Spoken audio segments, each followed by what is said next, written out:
हम आपकी इस परीक्षा के लिए बहुत ही अति महत्वपूर्ण प्रश्न लेकर के आए हैं। यह सभी प्रश्न पिछले पेपरों में पूछे गए हैं। आपको अंदाज़ा हो जाएगा कि कितनी सरल पेपर आपके आते हैं, इतने सरल क्वेश्चन आपसे पूछे जाते हैं। बस आपको समझने का एक आइडिया होना चाहिए, उत्तर निकालने का एक फार्मूला होनी चाहिए, एक ट्रिक्स होनी चाहिए। देखिए, एक प्रश्न पूछा गया था कि विद्युत धारा मापने के लिए प्रयुक्त यंत्र को कहते हैं, तो इसे तो अपन कहते हैं अमीटर। तो अमीटर एक ऐसा यंत्र है जिससे हम विद्युत धारा माने करंट का मापन करते हैं। अमीटर को मेरे बच्चों जो है श्रेणी क्रम में लगाते हैं, वोल्ट मीटर को समांतर क्रम में लगाते हैं। ये भी मेरे बच्चों हमेशा प्रश्न बनता है। अमीटर श्रेणी क्रम और वोल्ट मीटर समांतर क्रम में। अब मेरे बच्चों प्रश्न क्या बनेगा अगले पेपरों में कि वोल्ट मीटर का मापन किससे होता है। वोल्ट मीटर से क्या मापते हैं? विद्युत विभव मापते हैं। क्या मापते हैं? वोल्ट मीटर से विद्युत विभव मापते हैं। यदि हम अमीटर की कुछ विशेषताएं जानना चाहते हैं तो जान सकते हैं। विद्युत धारा को मापना, और विद्युत धारा की इकाई है एम्पियर, जिसको हम कैपिटल ए से प्रदर्शित करते हैं। इसको परिपथ में जोड़ते हैं श्रेणी क्रम में। प्रयोग किस प्रकार करते हैं? किसी चालक से बहने वाली धारा को मापने के लिए मेरे बच्चों एक मशीन टाइप में होती है, किसी भी तार के पास इस मशीन को ले जाते हैं तो ये बता देता है कि यह उपकरण या इस लाइन से कितने एम्पियर की धारा बह रही है। यदि हम इसके महत्वपूर्ण तथ्य जानना चाहते हैं तो जान सकते हैं पुनः एक बार। अमीटर विद्युत धारा मापता है, श्रेणी क्रम में जोड़ते हैं। वोल्ट मीटर विभवांतर मापता है, जिसको हम समांतर क्रम में जोड़ते हैं। देखिए, आपके सामने प्रश्न है, आपतन कोण एवं परावर्तन कोण का मान बराबर होता है तो समतल दर्पण के लिए भी बराबर होता है, उत्तल दर्पण के लिए बराबर होता है, अवतल दर्पण के लिए भी बराबर। यहाँ पर आप ध्यान रखें, यहाँ दर्पणों की बात हो रही है, ना कि लेंस की। तो मेरे बच्चों इसका आंसर जो है आपका उपरोक्त सभी सही रहता है, लेकिन बच्चे समतल दर्पण लगा देते हैं, जो कि सरासर गलत है। किताबों में समतल दर्पण लिखा हुआ है। मेरे बच्चों, आपकी किताबों में बहुत सारे प्रश्नों के आंसर गलत हैं, इसलिए आपको हमारा यूट्यूब चैनल सब्सक्राइब करना चाहिए, हमारे सभी वीडियो देखने चाहिए। क्या है मेरे बच्चों? प्रकाश के परावर्तन के जो नियम होते हैं वो सभी प्रकार के दर्पणों पर लागू होते हैं, चाहे समतल दर्पण हो, उत्तल दर्पण हो, अवतल दर्पण हो। और प्रकाश के परावर्तन के दो नियम हैं जो हमने आपको कई सभी वीडियो में बताए हैं, तो पुनः बताने की आवश्यकता नहीं है, आप देख सकते हैं।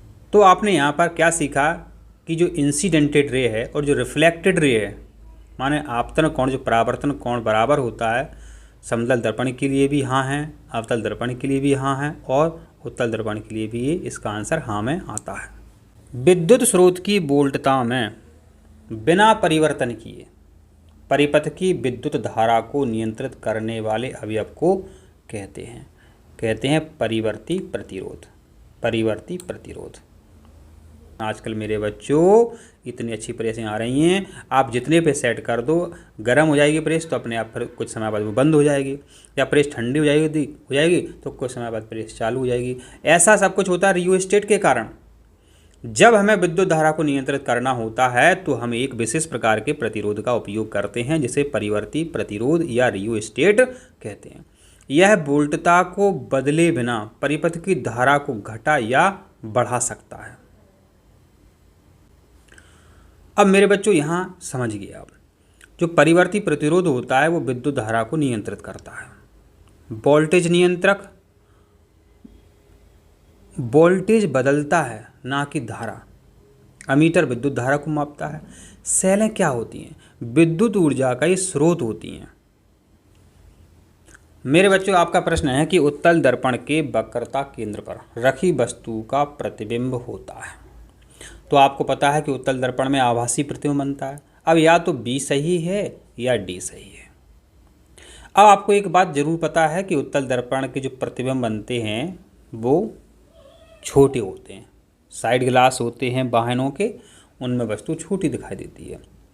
तो आभासी आपको पता चल गया और छोटा भी पता चल गया, इसलिए इसका आंसर आएगा आभासी एवं वस्तु से छोटा।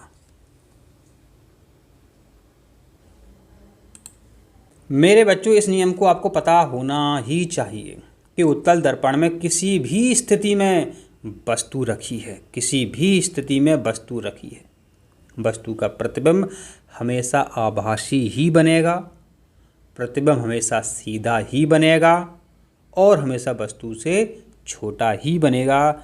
इस बात को गांठ बांध लो, इस बात को कंठस्थ कर लो।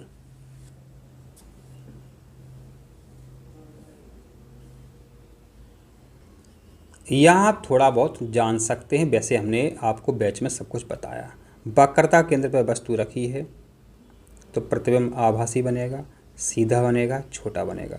अनंत पर वस्तु रखी है, आभासी, सीधा, बहुत छोटा। जब अनंत पर वस्तु है तो वस्तु बहुत छोटी बनेगी। दर्पण के निकट वस्तु है तो प्रतिबिंब आभासी, सीधा, थोड़ा छोटा बनेगा। अब देखो प्रश्न है, किसी व्यक्ति को 50 सेंटीमीटर से कम दूरी पर रखी पुस्तक के अक्षर स्पष्ट नहीं दिखते हैं, इसके नेत्र दोष का कारण है। देखिए, बात समझिए कि पास का नहीं दिख रहा है तो उसको दोष कौन सा है? दूरदृष्टि दोष। पास का नहीं दिख रहा है तो देख कहाँ कर रहा है? दूर का दिख रहा है तो दूरदृष्टि दोष है। दूरदृष्टि दोष वो दोष होता है जिसमें दूर का तो दिखता है लेकिन पास का नहीं दिखता है। अब दूरदृष्टि दोष में उत्तल लेंस का उपयोग करते हैं,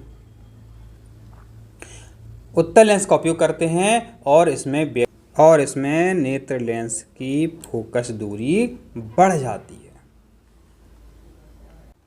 कि फोकस दूरी बढ़ गई, जिससे निकट की वस्तुओं की छवि रेटिना पर ना बनकर रेटिना के पीछे बनती है। तो पुनः एक बार समझो, दूरदृष्टि दोष में होता क्या है?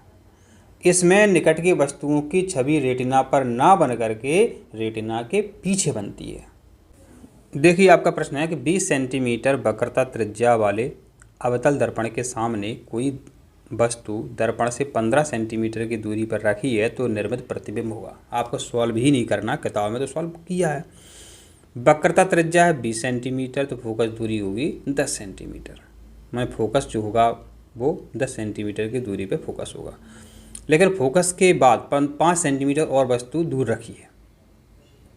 माने, अब आपको ये समझना है, यदि वस्तु फोकस के बाद रखी होती, फोकस के बाद वस्तु रखी होती तो वस्तु का जो प्रतिबिंब है वो छोटा होता जाता। तो इसका उत्तर देखो, वास्तविक तो आपको पता ही है कि अवतल दर्पण में सभी प्रतिबिंब जो है वास्तविक बनते हैं। एक प्रतिबिंब बनता है आभासी, उसको छोड़ दीजिए आप। तो अवतल दर्पण में वास्तविक प्रतिबिंब बनता है। अब वास्तविक सही है, माना ए वाला सही है या सी वाला सही है। तो देखिए, यहाँ प्रतिबिंब बनेगा वास्तविक एवं वस्तु से बड़ा बनेगा, क्योंकि फोकस के पहले वस्तु रखी है, फोकस के पहले वस्तु रखी है तो बड़ा प्रतिबिंब बनेगा। इसमें जो प्रतिबिंब बन रहा है वास्तविक बन रहा है, उल्टा बन रहा है, वस्तु से बड़ा बन रहा है और दर्पण के सामने ही बन रहा है। देखिए मेरे बच्चों, इस प्रश्न को समझने के लिए आपको अपना दिमाग खोलना पड़ेगा, आपको अपना दिमाग खोलना पड़ेगा। प्रश्न है कि अवतल दर्पण के सामने किस स्थिति में रखी वस्तु का आवर्धन धनात्मक तथा 1 से कम होता है। हमने क्यों कहा आपको अपना दिमाग खोलना पड़ेगा? देखिए, यदि आवर्धन धनात्मक है तो इसका मतलब है प्रतिबिंब सीधा बन रहा है। यदि आवर्धन धनात्मक है तो मतलब प्रतिबिंब सीधा बन रहा है। फिर लिखा है 1 से कम, इसका मतलब है कि प्रतिबिंब का जो आकार है वो वस्तु से छोटा है। आवर्धन 1 से कम का मतलब है कि जो प्रतिबिंब है उसका आकार वस्तु से छोटा है। यहाँ पर ये स्थितियाँ बनेंगी नहीं, क्योंकि इनमें जो प्रतिबिंब बनता है अवतल दर्पण में हमेशा वस्तु से बड़ा बनता है, इतनी स्थिति में। अब यहाँ कंफ्यूज हो जाओगे आप विकल्प सी में। आप कहोगे सर विकल्प सी क्यों सही नहीं है?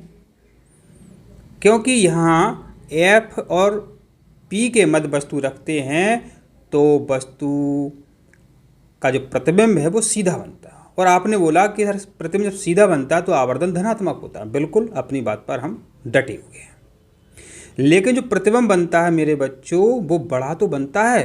जो सीधा एक प्रतिबिंब बनता है अवतल दर्पण में वो सीधा बनता है, लेकिन यहाँ फिर ये लिख रहा है 1 से कम।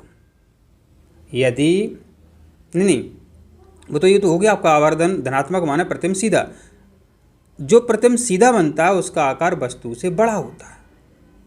अब लिखा है 1 से कम, माने जो प्रतिबिंब है जो उसका जो आवर्धन m है यदि 1 से कम है तो वस्तु से छोटा है। वस्तु का जो प्रतिबिंब है वो वस्तु से छोटा है, जबकि जो प्रतिबिंब सीधा बनता है अवतल दर्पण में उसका आकार बहुत बड़ा होता है।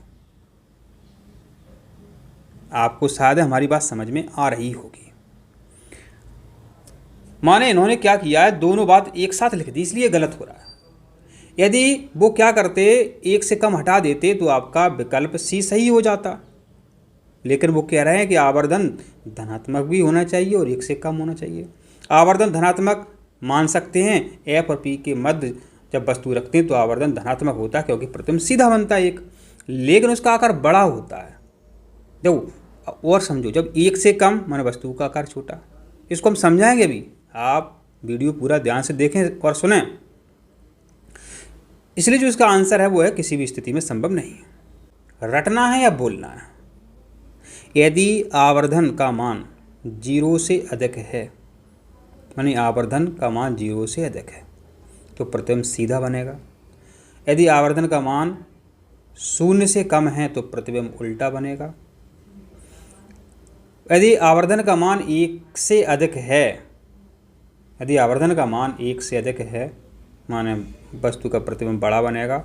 अब प्रश्न में लिखा था और आवर्धन का मान 1 से कम है माने प्रतिबिंब छोटा बनेगा, जबकि प्रतिबिंब का जो आकार है वो बड़ा बन रहा है और प्रश्न में वो कह रहे हैं कि आवर्धन का मान 1 से कम है, इसलिए किसी भी स्थिति में ये संभव नहीं है। प्रश्न: किसी वाहन में पीछे का दृश्य देखने के लिए उपयोग होने वाले उत्तल दर्पण की वक्रता त्रिज्या 4 मीटर है। यदि एक बस इस दर्पण से 3 मीटर की दूरी पर है तो बस के प्रतिबिंब का आवर्धन होगा 0.4 गुना। 0.4 गुना कैसे सही है वो समझते हैं।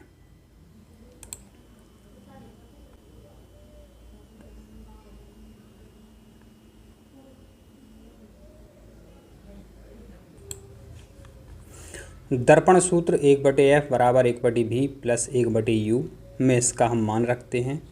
तो इस प्रकार हम जब मान रखते हैं तो जो v है,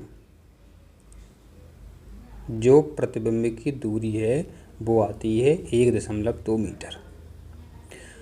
अब हम आवर्धन के सूत्र में इसका मान रखते हैं m बराबर v/u। तो v का मान कितना निकाला हमने, प्रतिबिंब का मान कितना निकाला 1.2, u प्रश्न में दिया है वस्तु की दूरी -3, तो इसका हम इसमें भाग देते हैं तो आता है -0.4। इसलिए आपका जो आंसर आएगा 0.4 गुना छोटा और आभासी। आपका उत्तर क्या आता है 0.4 गुना छोटा और आभासी प्रतिबिंब बनेगा। आपका प्रश्न है, एक प्रकाश किरण कांच के आयताकार स्लैब पर माने गुटके पर अभिलंबवत आपतित होती है। इस घटना के लिए कौन सा कथन सत्य है? तो इसका उत्तर है आपका बी में क्या लिखा हुआ है कि प्रकाश किरण की चाल कम हो जाएगी परंतु दिशा अपरिवर्तित रहेगी।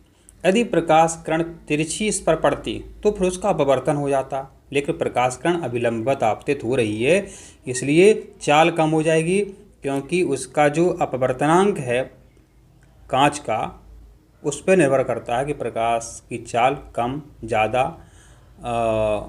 हो जाएगी और उसका घनत्व भी ज़्यादा है कांच का, तो उस कारण से प्रकाश की चाल जो है कम हो जाएगी। यदि आपको समझ में नहीं आ रहा है तो देखो जो विकल्प थे चाल बढ़ेगी, गलत बात है। कांच में चाल कम हो जाएगी। चाल कम, दिशा परिवर्तित, तो ये बिल्कुल सही है आपका। चाल और दिशा परिवर्तित एक गलत है। चाल कैसे अपरिवर्तित रहेगी? चाल और दिशा दोनों बदल जाते हैं भाई साहब। हाँ ठीक है, दिशा बदलेगी नहीं, इसलिए यह भी जो डी है आपका, ये आपका रॉन्ग है। प्रश्न है कि 15 सेंटीमीटर फोकस दूरी वाले उत्तल लेंस के सामने 10 सेंटीमीटर दूरी पर कोई बिंब रखा है। निर्मित प्रतिबिंब का आवर्धन होगा, तो निर्मित प्रतिबिंब का आवर्धन है आपका 3 गुना। कैसे सही है इसको समझते हैं।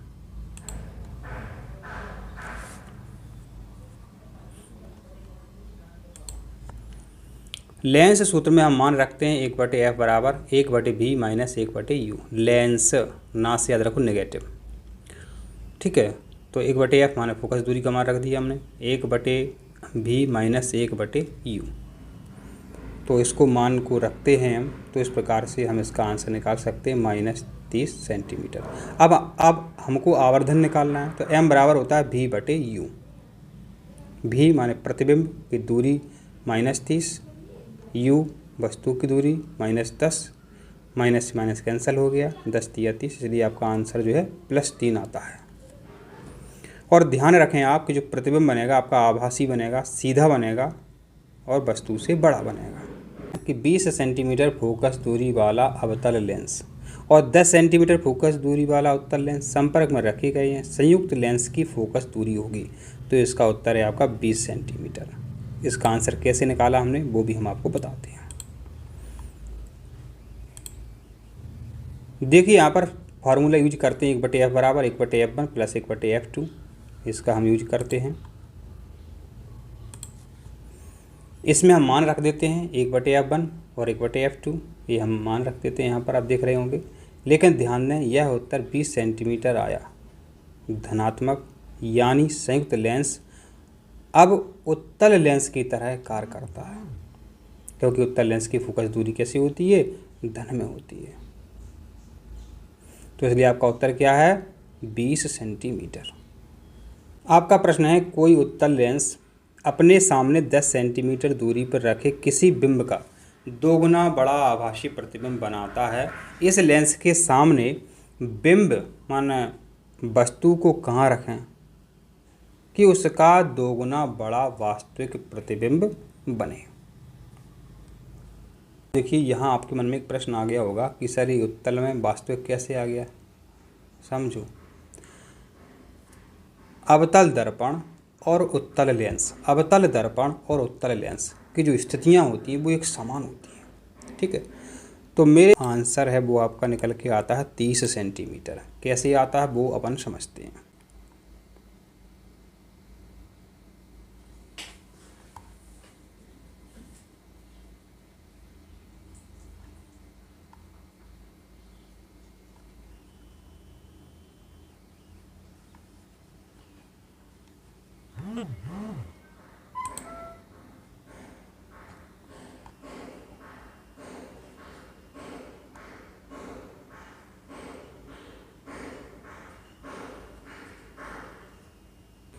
आपका प्रश्न है, तो आपका उत्तर है 100 सेंटीमीटर फोकस दूरी का अवतल लेंस।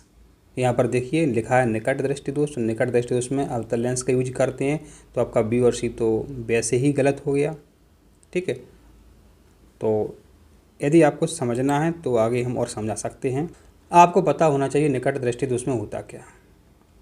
पीड़ित व्यक्ति दूर की वस्तुएं स्पष्ट नहीं देख सकता, निकट की तो देख सकता है, दूर की नहीं देख सकता है। निकट दृष्टि दोष में दूर की वस्तु की छवि रेटिना के आगे बनती है। निकट में वस्तु की छवि रेटिना के आगे बनती है। निकट दृष्टि दोष में होता क्या? निकट दृष्टि दोष में नेत्र गोलक लंबा हो जाता है, लेंस की वक्रता त्रिज्या अधिक हो जाती है, दूरबिंदु 100 सेंटीमीटर है जबकि सामान्यतः यह अनंत होता है। यदि इस दोष को दूर करना क्या करेंगे? दूर की वस्तुओं की छवि रेटिना पर बनाने के लिए हमें ऐसा लेंस चाहिए जो सामने से आने वाली प्रकाश किरणों को थोड़ा फैला दे। इसके लिए अवतल लेंस का प्रयोग करते हैं। लेंस ऐसा होना चाहिए जिससे कि अनंत से आने वाली प्रकाश किरणों की छवि 100 सेंटीमीटर पर बन जाए। देखिए आपका प्रश्न है किसी विद्युत बल्ब के तंतु में से 10 मिनट तक 0.5 एम्पीयर धारा प्रवाहित होती है। विद्युत परिपथ से प्रवाहित कुल आवेश होगा। तो इसका जो आंसर है वो आपका है 300 कूलाम। यह कैसे आया इसको भी हम थोड़ा सा जान लेते हैं। देखिए विद्युत आवेश का फार्मूला होता है Q बराबर IT होता है। Q बराबर IT में हम देखिए यहाँ पे मान रखते हैं तो आपका 300 कूलाम उत्तर आ जाता है।